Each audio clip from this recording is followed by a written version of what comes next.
Hello and welcome to Kelly's Wordy Reactions. Welcome to the video today. So if you clicked on this video, I'm just sitting here doing the last little bit to get myself ready to go. And if you clicked on this video, what I was about to say is that you probably have been, like all of us, kind of like going on this roller coaster ride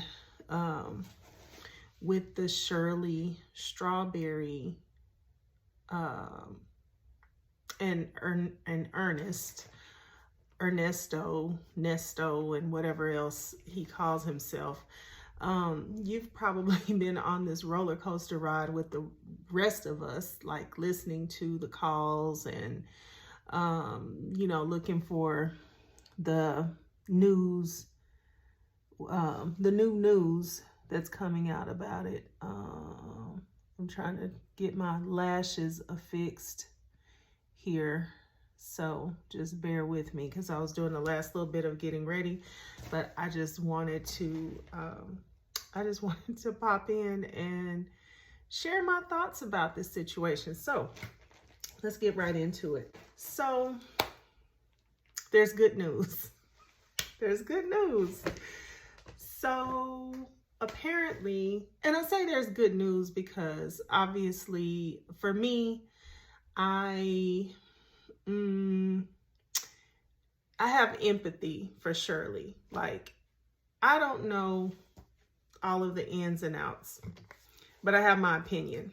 And, like everybody, we all have one, and I'm going to share a little bit about mine. So my opinion about Shirley in this situation is I feel for her. I really do, because my opinion is that she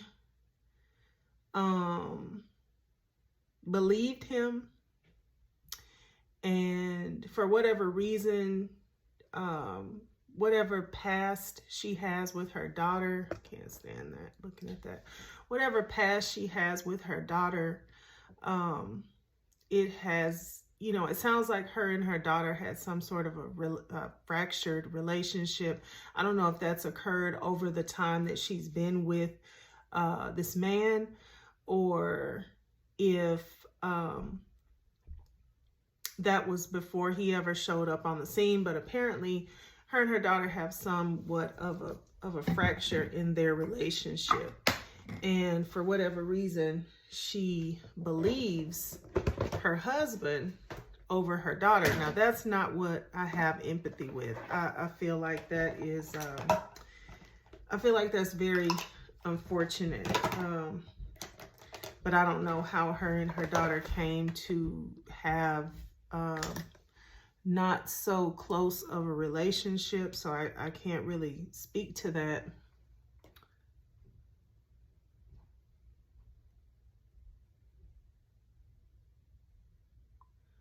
And that could be all her. It could be all her putting her faith in this man over her daughter, and that would be terrible, and that would be extremely unfortunate if that's what's been going on. This lash, it don't want to act right.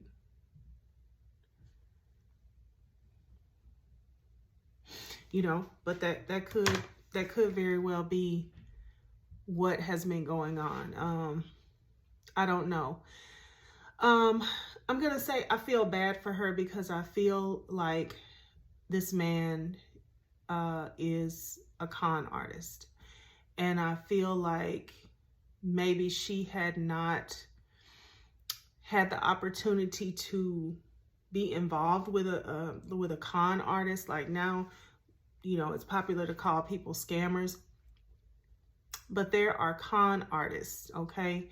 And there are people that if you listen to them, if you lend your ear, if you listen to them, they will figure out one way or another how to con you. And I feel like for Shirley, with her age being a factor, with her own desire to have a partner, you know, at her age and her stage when he showed up on the scene, and with him feeling her out, I think if anybody has been listening to these conversations, then everybody should be able to see he is, he's a chameleon. Like he's whatever he needs to be to whoever he's dealing with. So when he's dealing with Shirley, I believe he's been this man. I mean, we've heard him.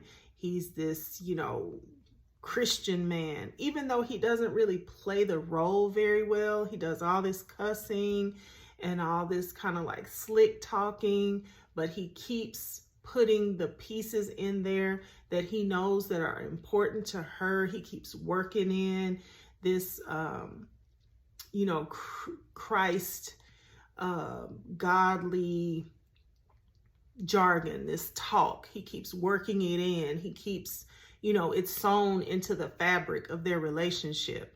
So as he, you know, works in his little slick talk and his cuss words and his, you know, business acumen, or, you know, his, you know, street, you know, savvy, or however you want to look at it. But he has convinced her that he is a Christian at the base, at the core of all of that. He believes what she believes. He believes that God is taking care of them. He believes in himself, his ideas, his businesses, his, you know, he's this great guy. And she really wants to believe him. She wants to believe him so much that she does believe him, right? She's giving him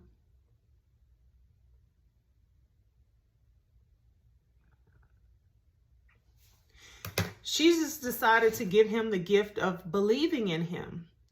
And I'm sure that it has its basis in so much of him talking.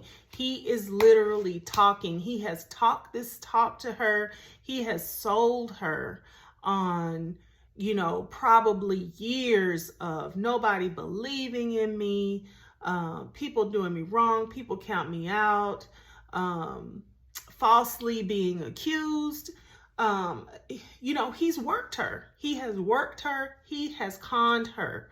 And he has done such a snow over job on this woman that she believes him. She sets everything else to the side. Because if you think about it, like, people in your life, they're usually not trying to convince you of anything. Like, you know, like when you talk to people, you talk to them on your common ground. You have your friends that you have common ground with, your relatives that you talk to, some that you don't talk to, your coworkers, your whoever it is in your life. Like, but people are not usually pressing you to believe anything, right? And usually we know, like, if somebody's going to be trying to talk you into something and pressing you and giving you this work over all the time, usually, you know, don't listen to that person. They're trying to brainwash you. They're trying to get in your head. They're trying to sell you something that you don't want. But for somebody like him, she does want him. So for him to put so much effort and energy into her, I'm pretty sure that is what initially caused her to want to listen to him and want to believe everything that he has been telling her, because she's interested in him, and she's flattered, and she's blown away by the fact that he is interested in her and that he does want to put so much effort in. As far as we see, we don't see him putting the effort in now, but we don't know what type of work over she got years ago, and how he's been working her throughout all of the years that they've been married. We don't know what he's been saying, but we do know by listening to him that he is an artist of the con. Okay, he's a con man. He's a con artist, and he's been conning her and conning her and conning her. And we know that he's a chameleon. Like, he changes, he shapeshifts into whatever he finds out. That's why we hear him talking to Sonya, asking Sonya to tell him, now tell me in detail, tell me, tell me in detail what it is you like, what it is you want. Okay, all he really is doing is ever asking people to tell him how he can better con them, okay? But they don't see it that way. They see it like, oh, he's so interested in me. Oh, he spends so much time, talking to me. He likes to talk. Women, you know how much we like to talk. He likes to talk to me. He likes to know what I like. He likes to give me what I want. He's so into me. No, he's a con man. And all he's doing is listening to you thoroughly so that he knows all the ways that he can best work the work over on you. Okay? It's all just for you so that he can end up extracting what he wants. Like, he puts in what you want so he can extract what he wants. Okay? So, and we know this, women, a lot of times when somebody spends, when we spend a lot of time, you just don't want to believe the worst. You just don't want to believe it. And, it's no telling what all this woman has invested and lost. And she just doesn't want to believe what is there. And coupled with him being such a good con artist, it's just, it's just, and like I say, we probably don't see, you may not see him being a good con artist because you see what he's doing. But if he was just talking to you and we weren't privy to all these other pieces of his personality, how he interacts with different people, and you would only be able to see your side of it, then, what then? I think that listening to him,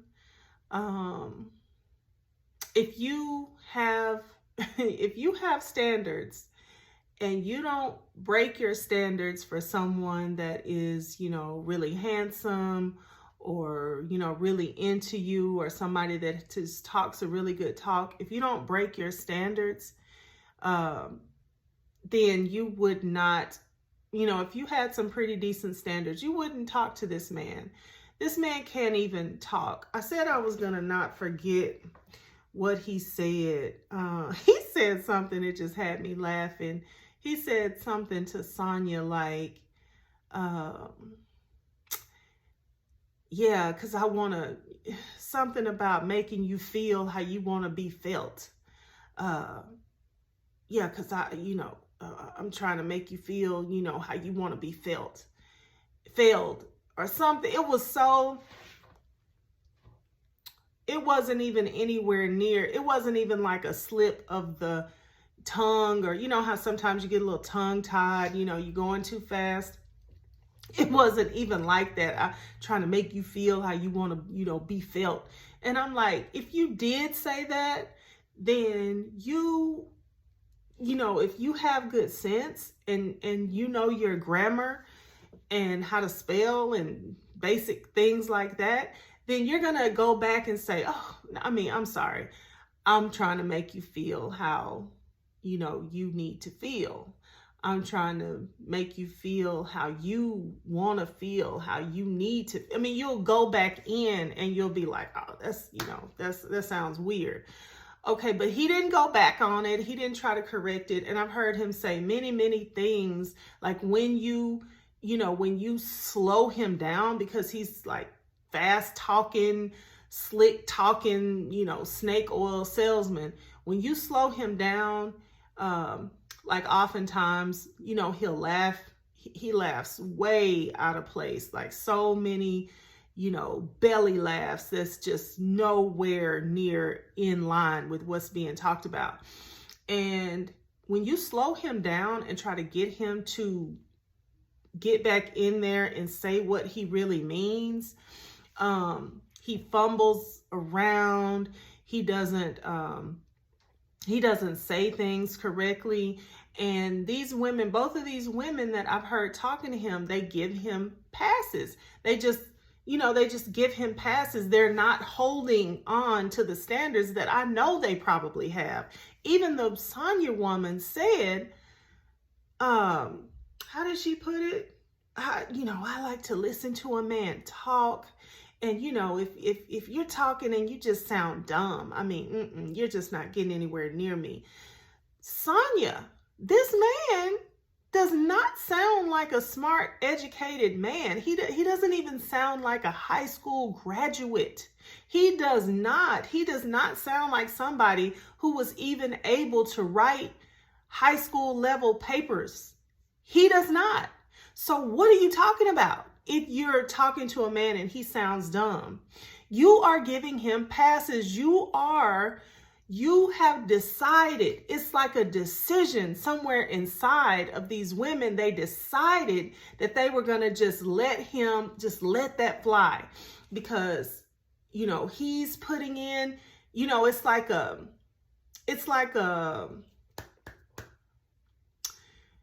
something that they're getting over here. And because I'm getting this, then I'm willing to let you slide on this part because this part over here is so full. And this is the part that I need more than this, even though I say that this is high on my priority list. And I know it's important, but I need this too.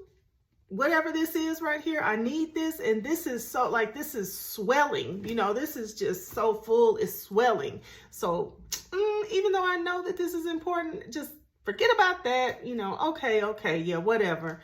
And they just keep letting it fly. And that's the very things that they don't need to let fly. This man cannot even explain himself when he needs to explain himself. And I've heard him do it several times. He'll just start fumbling and stumbling. And then he'll start saying, well, you know, that's that part, you know, I can't really just talk about that. You know, we can't really just get into all that. You know, I'm not trying to, you know, let nobody hear something that might. And I've even heard people say, what? I think it was his son or his brother or somebody that was like, what are we saying? We're not even saying, oh, well, yeah. And I think sometimes it's that he doesn't know how to say things. And sometimes he doesn't even understand what somebody else is saying. This man is not bright.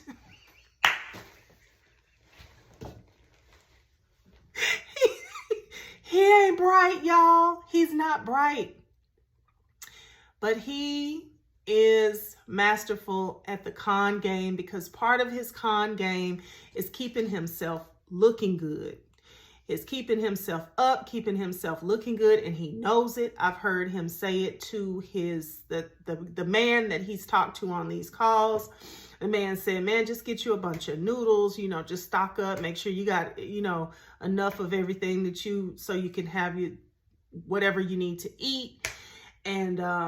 And he said, oh, no, I'm not doing that. I'm not, those noodles, you know, they make you fat, they give you a gut. And yeah, I'm not doing that by any means, or, you know, something like very, you know, I'm very strict about that. I'm not going to be in here getting no big old belly and gaining weight and stuff.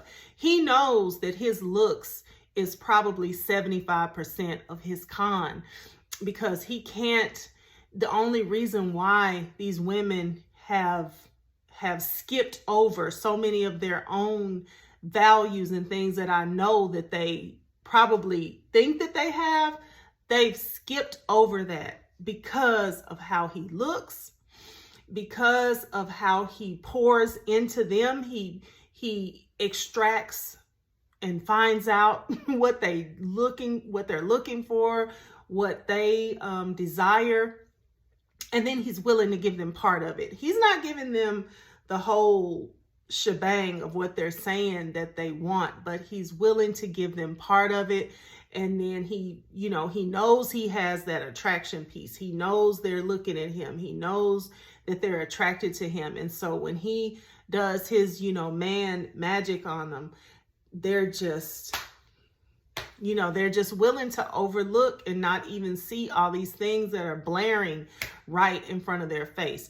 So back to Shirley. So I think for all these things that I've pointed out and more, this is just everything I could think of off the dome. You see, I'm just sitting here in my bathroom. I'm not pulling up videos. I can't, you know, right now go back and play anything. I wish I could, but just from everything that I've heard, I believe that over all these years, he has done so much. Shirley has invested so much.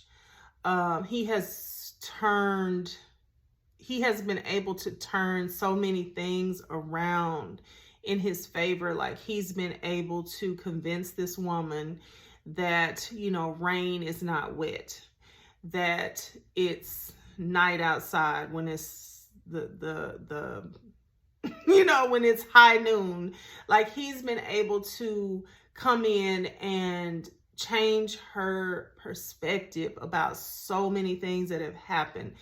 I believe, this is just what I believe. This is my opinion. I believe that he has her trusting him and not trusting anybody else. And I believe that that's the reason why he's been able to just get in there and wreak all sorts of havoc, because he has her trusting him above anybody else. And so by the time anybody else says anything or speaks anything differently about him, he's already worked her mind to the extent where she believes that people are, you know, for whatever reason, somehow out to get him, out to break them up. That, you know, people don't want to see us together. They don't want to see you happy. Oh yeah, she said this, she did this, she's doing this because this. And she wants him so bad that she wants to believe whatever he's telling her. And I believe that's how he's been able to, you know, shape shift all these negatives into his favor somehow. So with all that being said, the good news that I heard today for, you know, for Shirley, because I do believe that she's a real praying woman. I do believe that she really does believe in God, and that she really does believe everything that she's saying, versus I know that he says what he says because he knows that this is the language that she speaks. Not for any type of a real reason. So I am happy for her. I'm hoping that by now, you know, because all the things that we're listening to happened, you know, months ago. So I'm hoping that by now she's come out from under the spell of him, so to speak. And she does, you know, she's seeing the forest for the trees now. I'm hoping that this, you know, Chronicle Speaks news that has come out, you know, I don't believe that she knew it. I'm hoping that the news gets to her and it blesses her in a real way, that she doesn't even really need a divorce because she never had a real marriage. And I'm hoping that she can just go to the court somehow, have a lawyer go and file for a motion to, you know, annul or just take the paperwork off the record that she was ever even married, because by all of the Chronicle Speaks documentation that's been shown, she's not married. She's not married to that man. There's no way that she could have been married to him, because legally in this country, because he was already fully married to another woman for years in the middle of their marriage. So I'm hoping that that news gets to her. I'm hoping that by now she has been able to see a lot of the things that, he conned her out of and into believing. I'm hoping that she is now seeing his life for all the things that he was doing and understanding that she was always just part of the con, and she was preyed upon. I hope that she gets some help, because it's got to be, it's hard. It's hard being with somebody and them, just, getting cool on you. They did used to like you for real, and then they just, things just die down, and just, like just regular relationship stuff. You can't necessarily get all of the energy out of them that you have gotten, before in the past, or when you guys first met, or, how relationships just tend to kind of like ebb and flow, So real relationships are difficult. Imagine being in a totally fake relationship where you have to begin to realize that you were just, somebody might have liked you a little bit or liked certain things about you, but once you realize that it's mostly a con, and it was mostly just to gain and benefit and cover them while they did so many things under that covering, it's got to be really, really, really difficult for her, especially, at this age. I mean, we don't always want to just acknowledge age, age type related things, but, this man preyed on her. And now this woman is I guess she was almost 60 when this first began, and now she's almost 70, and it's really horrible what has been done. And I do think that we have to kind of file a lot of this under her being conned. And if nobody's ever conned you, then, thank God. Thank God that you've never gotten this close to somebody who was intensely, conning you and playing you, thank God. But it is possible. And I think if we listen to him, no, we can't just, she's a grown up, and we can't just totally take all of the weight off of her. And, but people get conned, people get scammed. I look at different shows where especially women, it happens to men too, but especially women that have gotten up into a certain age bracket and to a certain look, and but they're still people, and they still want love, they still want relationships. And I see from the different stories that I've seen, I see that the women who are of a, in the higher age brackets and don't necessarily have that look anymore that anybody is looking for, but they're still people, they're still hungry, for relationship and for love. They're particularly susceptible to people scamming them and people playing games on them. And it's actually gotten, I've seen stories that are really, I'm going to say worse than hers financially. Maybe not worse than hers in totality, because with Shirley, her situation with it being so public and everything, I think that's what makes it, and the ugliness surrounding it, the types of crimes that he's been involved in, and the fact that her daughter and grandchildren are inside of the charges and stuff. I mean, it's gotten pretty ugly for her. So I think, whatever lessons can be gleaned from this, from all of us onlookers, I think that, first of all, be thankful if nobody has been conning you up until now. And second of all, be watchful. Jesus says, watch and pray so that a worse thing doesn't come upon you. So, like Jesus said, watch and pray, to make sure that something like this doesn't happen to you in some area of life, because, romance and love is not the only place that you can be scammed and conned. And then, what else would I say?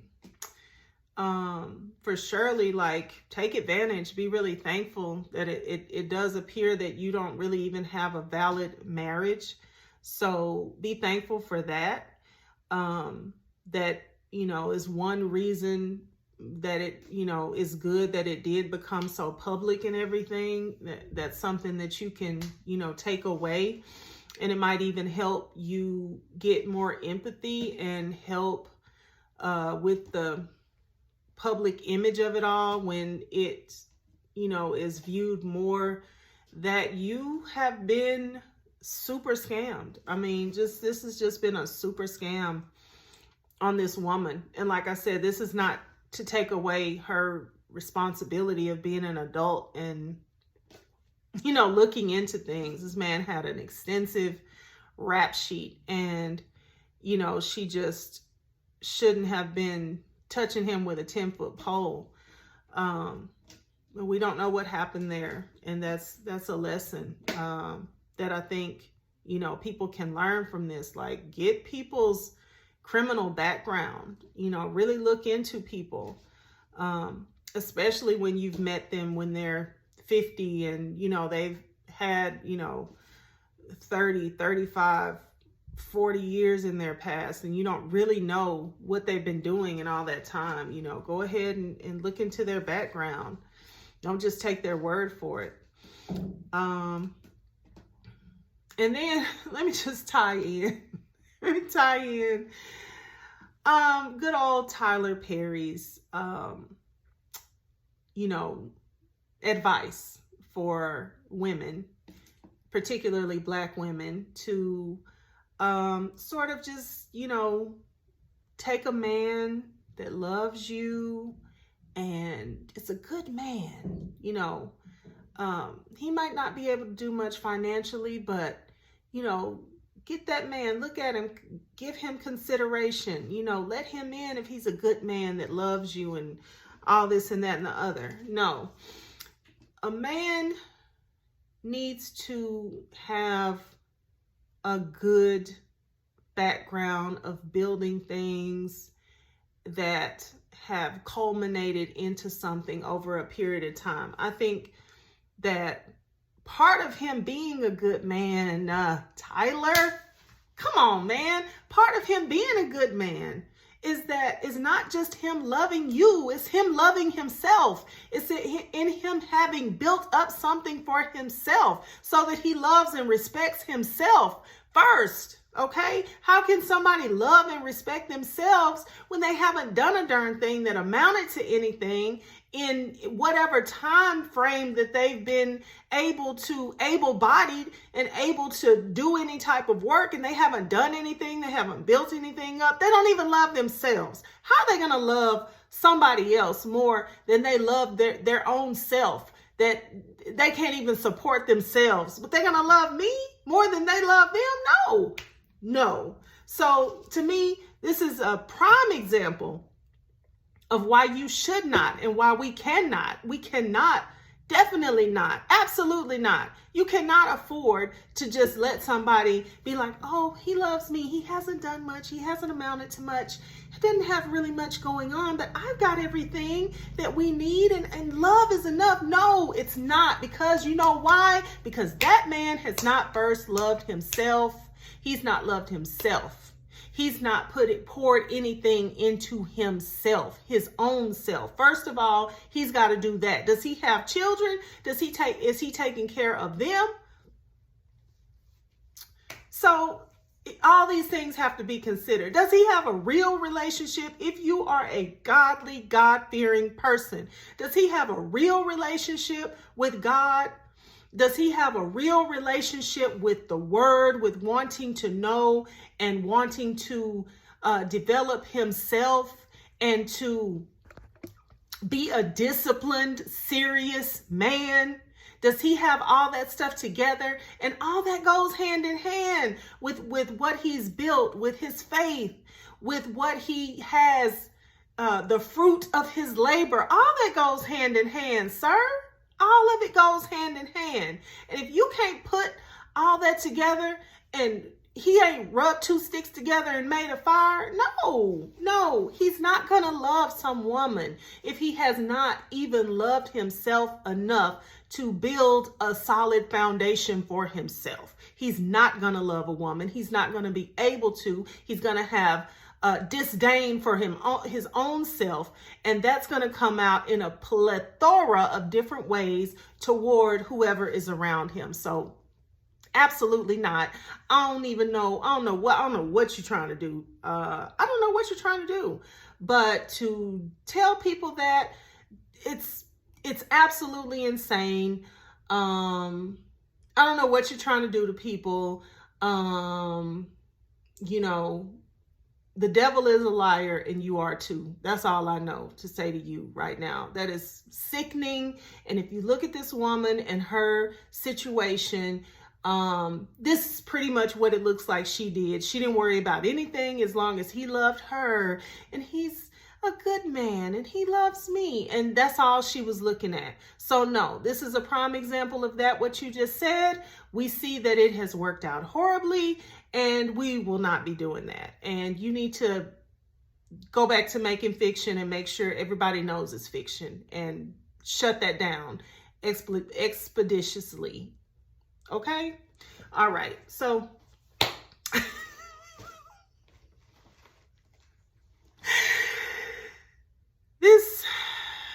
this week of things just has me, I don't know. It has me very fired up on the inside. Yeah. So I may come back with a little bit more, the two relationships I wanted to touch on, Tiana Taylor and Iman Shumpert, and then also Jeannie Mai and Jeezy. So I kind of wanted to talk about that too. Anyway, this has been my very wordy reaction to these couple of subjects. And like I say, this is my reaction. This is my opinion. You know, hey, you don't have to agree with it, but if you really just hear what I'm saying, I don't see how you could not. All right. Have a great day. Don't forget to like, subscribe, share if you found anything valuable or funny or, you know, worth sharing about this video. And thank you if you made it to the end. All right. Bye-bye.